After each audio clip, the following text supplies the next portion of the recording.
Hi, it's Lou here from this patch of earth, and I thought I'd just take you on a little bit of an introduction today and a small tour, because you're probably wondering why on earth are you growing more than 40 herbs? And it's a really, really good question. The reason I'm growing more than 40 herbs is manyfold. Firstly, I personally believe that herbs are a gardening gateway drug because they're so simple to grow. You know, they're very rewarding, they're fast growing. So whether you're a beginner gardener or whether you're an established gardener, you know, you get a lot of satisfaction from growing herbs, and of course there's lots of uses for them. But the other reason why I love growing lots of different herbs is because you can cook cuisines from all around the world.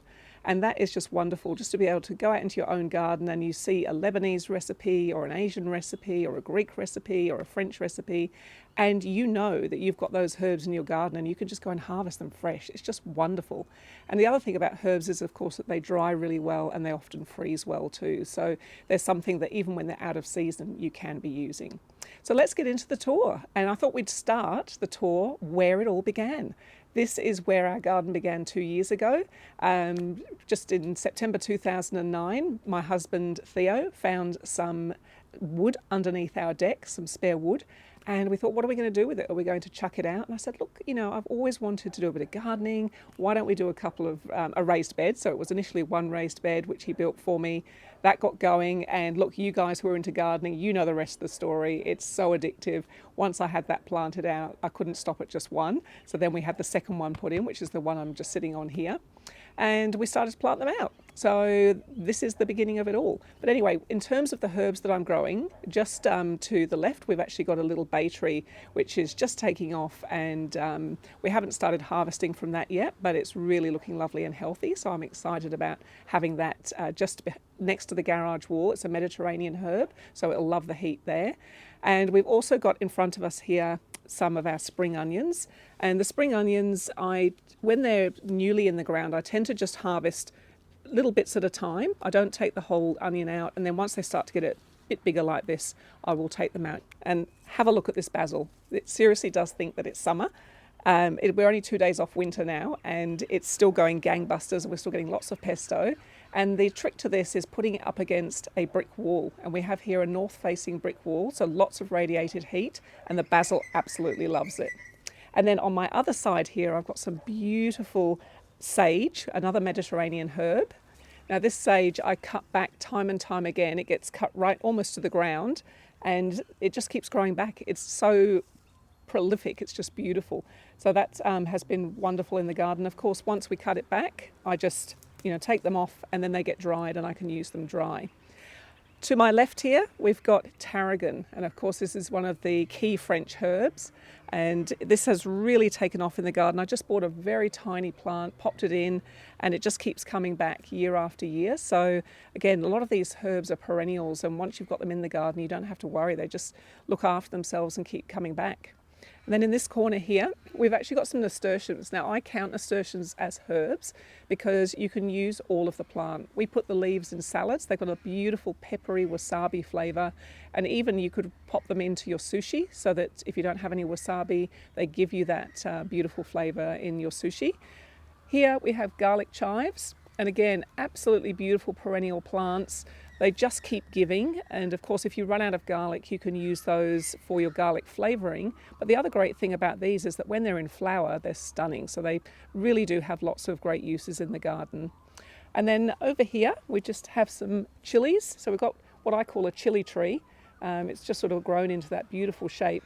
Now I have just harvested probably about 40 chilies off here, and there's still quite a few ripening. This was actually grown from seed last year. And what I did is at the end of last year, I overwintered it, which means I just chopped it back, gave it a really good haircut, took all the leaves off and popped it into a pot on the deck and let it stay over the winter. And this was one of the very, very first to sort of get going in the spring. And of course, it already had its root system established. So it took off, and it was the very first of the chilies to fruit. Here just underneath the jasmine up against the shed wall, we've got some lovely aloe vera. That started off as one plant and it's now multiplying, and there's probably about 6 there. And this is one of 2 of those that we've got in the garden. So this little section here is our asparagus bed, and of course that's at its end now, and I've just put down a whole load of manure and some organic matter to feed that. But here we also have growing a lot of comfrey, and comfrey is just such a fantastic herb for the garden. The leaves we constantly chop and drop all over the place to feed other plants, because having a really long taproot, it mines minerals from deep in the ground, and of course then that can be used to feed other plants. But the other thing you can do with it is make a comfrey tea, but the tea is not for you, the tea is for your plants as well, so that's really cool. And then just on this side here we've actually got some horseradish coming to the end of its season at the moment, and that will shortly be harvested. We'll harvest the roots and maybe split it up and put some back. And also, one little warning with horseradish, I found that the snails absolutely love it. Little section here, we've got a few things. We've got one of our monster lemongrass, and this is just going crazy. I bought one little plant about 18 months ago, split it up into a few plants. This was one of them, a tiny little piece, and off it went. So this is very happy here.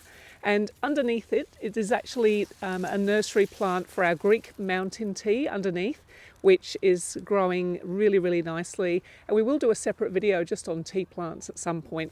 Then we've got some fennel here and Feverfew. And of course, Feverfew is a medicinal herb, but I just love it for its daisy-like flowers. It's great for attracting pollinators and pests into the garden that eat, not pests, but things that eat pests. And of course, it's got the lovely foliage. And once the flowers die back, I just chop it, give it a good haircut, a bit like you would with lavender, and it just keeps producing more and more flowers, even in the winter. It's amazing. Now this might seem like a weird one, but I'm next to the bananas, and do you know that these are actually the world's largest herb? So technically it is a herb. And I'm not sure whether these are going to fully ripen, having come out in the winter in Melbourne. However, we shall see, but apparently you can make banana flour out of green bananas anyway. So somehow we will get a harvest from this, and I'll keep you posted on that. So just next to our little baby almond tree here, we've got Calendula, and we have lots of different colours and varieties of this around the garden. And in old-fashioned times, this was called pot marigold. So that suggests that it does have culinary uses, and you can eat the little leaves, so you can treat them like a salad green or baby spinach and stir fry them and things like that. But the petals are completely edible, and they add a beautiful flavour and lots of antioxidants into your salads.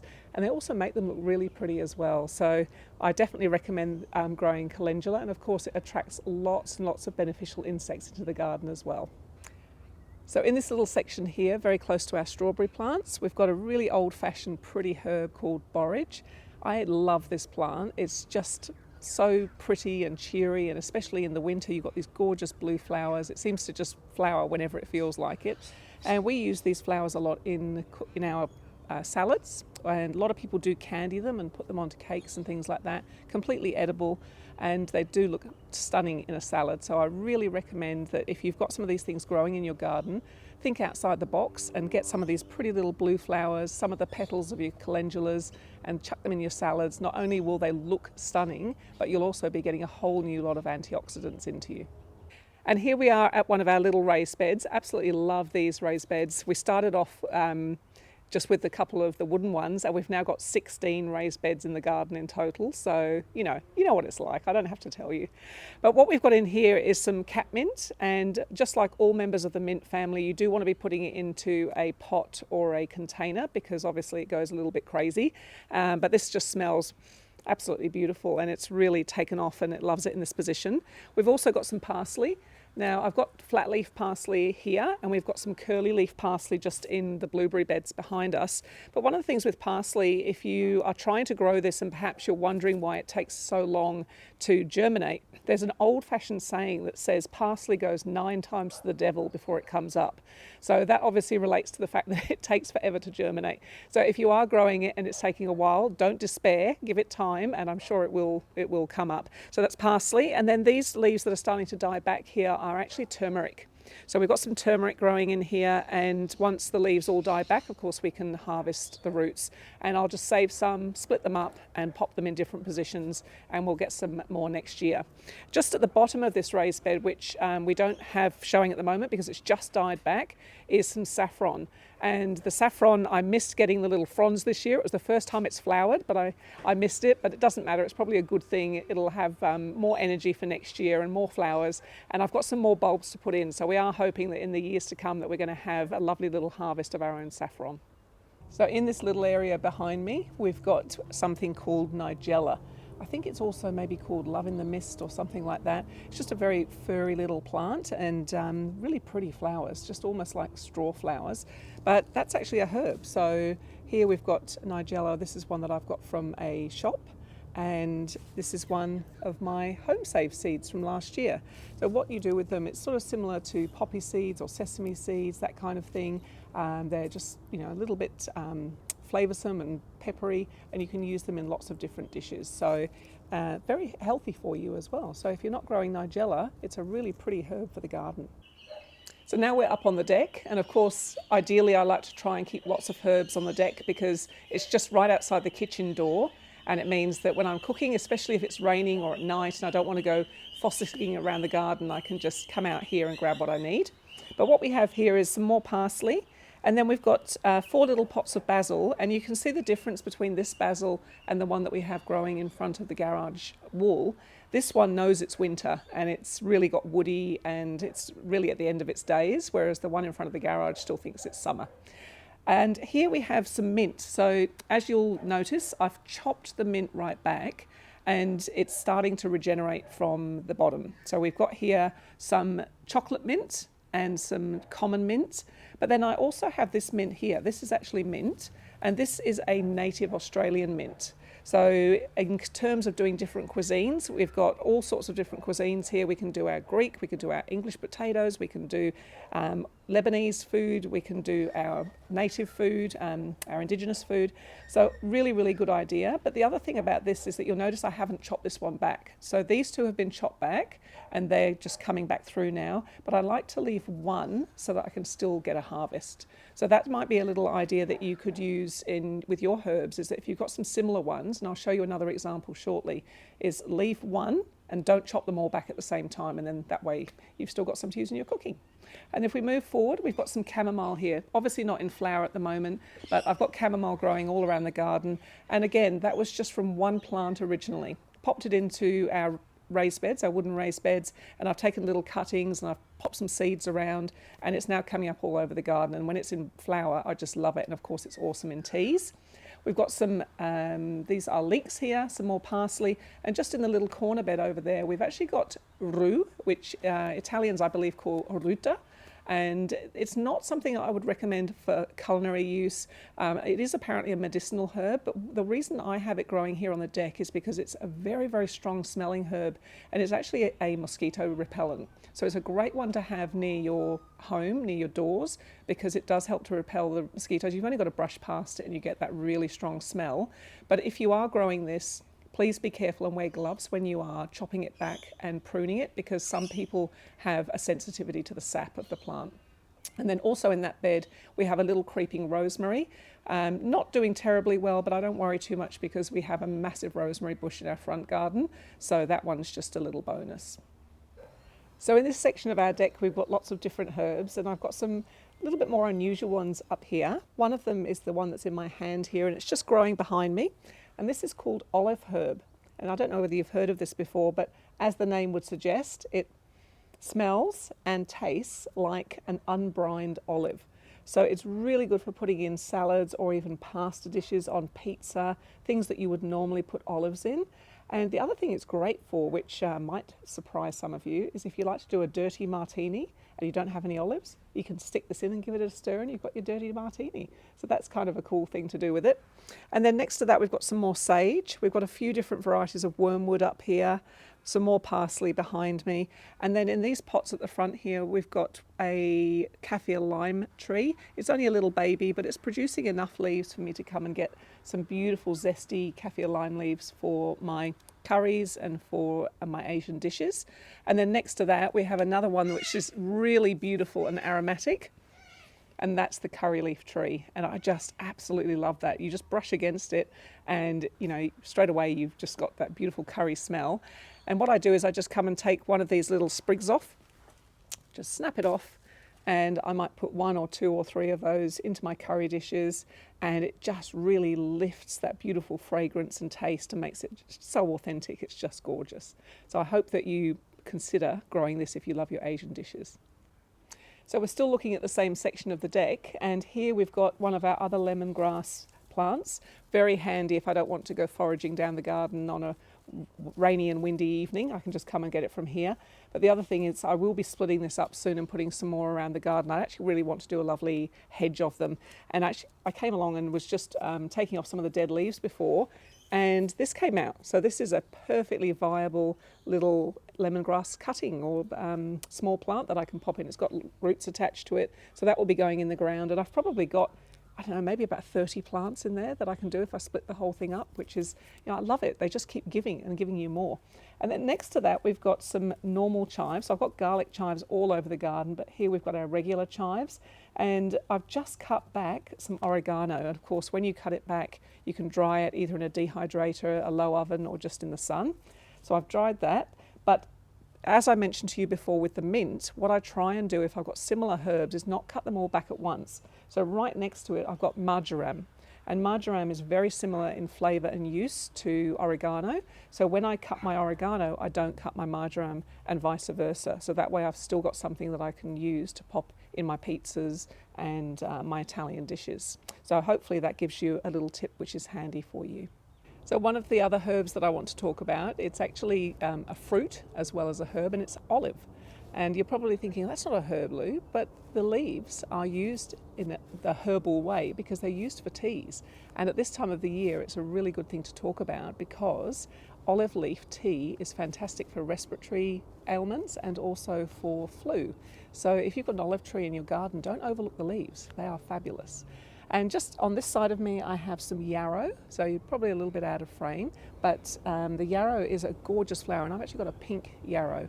And yarrow is a compost activator, so we keep it growing near our compost, and when the flowers are spent, we just take off all the old stalks and just chuck them in the compost, because that will speed up the way that your compost breaks down and also gets it nice and hot. So that yarrow is a really handy plant to have if you've got compost. Also around me I've got the Vietnamese mint. Now we love doing Asian dishes, and the Vietnamese mint is just a really great plant. It does need a lot of water, so if you're growing this, keep it really moist. This one's probably getting a little bit long in the tooth and a bit leggy, but I can see in the centre of it there's lots and lots of new growth coming through. So what I'll do is go through and give it a really, really good haircut, and that'll be all lots of lovely new baby growth that will come out of there. But it's just such a beautiful citrusy flavour, and it's really good in pho, the Vietnamese soup, but also in any of your Asian salads and dishes. It's wonderful. And then just down at my feet here, I've got some garlic growing. Now this is actually garlic that I missed from harvesting last year, so it's coming back, and we'll have a bit of an experiment with that and see if we can maybe let it go to flower, because they have beautiful flowers, and perhaps even to seed. We do have lots of garlic growing around the garden, lots of new ones planted, but that one's an old one from last year. And then just behind me we've also got some more rue. And one of the things with my more unusual herbs is I do try and have backups in case one dies. So we do have rue on the deck to repel the mosquitoes, and I'm getting a really strong smell of it now just touching it. But I've got a spare one in case anything happens to that, because sometimes with your more unusual herbs, they're out of stock at the nurseries and really hard to get. So that might be a little tip for you, just to always make sure you've got a backup of those less normal herbs, if you like. Now, I don't know if we've got time for this one. You knew I had to do that, didn't you? So here underneath our beautiful mandarin tree, we have got some lovely thyme.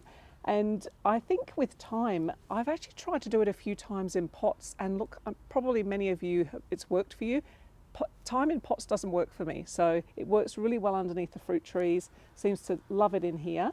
What I try and do with my fruit trees is grow what I call guilds, and that involves lots of herbs, so things like your garlic chives, your thyme. I also grow strawberries, nasturtiums, that kind of thing.